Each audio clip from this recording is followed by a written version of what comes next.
Namaste dosto. It is not uncommon that you have heard of someone amongst your families, friends or acquaintances who has suffered from domestic violence. अगर नहीं सुना तो हैरान मत होइए, हो सकता है आप तक अभी तक बात पहुंची ही नहीं। दूधो नहाओ पूतो फलो, शायद इस आशीर्वाद की कल्पना हर कोई करता है। पुरुष प्रधान समाज में नारी जननी तो है, लेकिन पूजनीय केवल धार्मिक आस्थाओं तक ही क्यों सीमित है। नवरात्र और धार्मिक उपवन पर हम कन्या पूजन कर अपनी रीति रिवाज को संपन्न करते हैं, पर क्या यही तक हमारी जिम्मेदारी है। कितनी बार होता है कि आपकी कोई डोमेस्टिक हेल्प आके आपको कहती है कि आज मेरे पति ने मुझे मारा, या आपकी कोई दोस्त आपको कहती है that he almost slapped me. Do you realize कि हम कितने कैजुअली डोमेस्टिक वायलेंस के ऑफेंस को एड्रेस कर रहे हैं। ये कोई गॉसिप नहीं जो यूं ही कह दिया। Only 1 out of 4 women actually seek help to stop violence against them.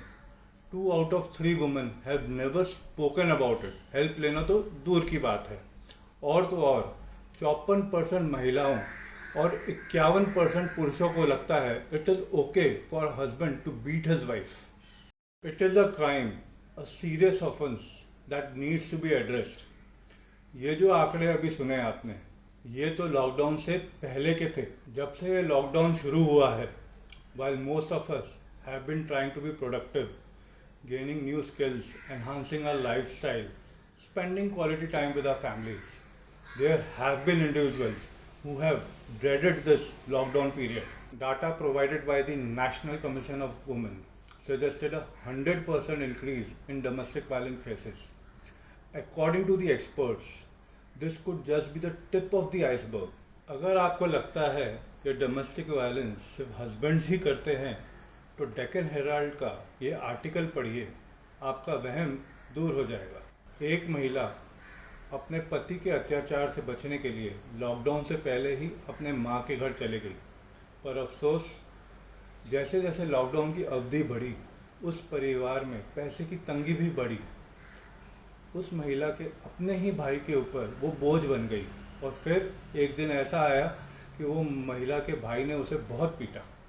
समझे आप, डोमेस्टिक वायलेंस के कई पहलू हैं, जैसे फिजिकल अब्यूज़ यानी शारीरिक शोषण, सेक्सुअल अब्यूज़ यानी यौन शोषण, इमोशनल अब्यूज़ यानी भावनात्मक शोषण, सोशल आइसोलेशन यानी सामाजिक रूप से अलग कर देना, वर्बल अब्यूज़ मौखिक दुरुपयोग, इकोनॉमिक अब्यूज़ यानी आर्थिक शोषण, और तो और using male privilege to try and control another individual and stalking are amongst other such domestic violence.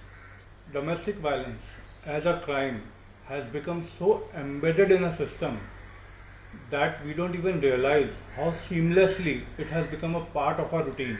So much so that we don't even consider taking action against it. The way to stop domestic violence is to 1.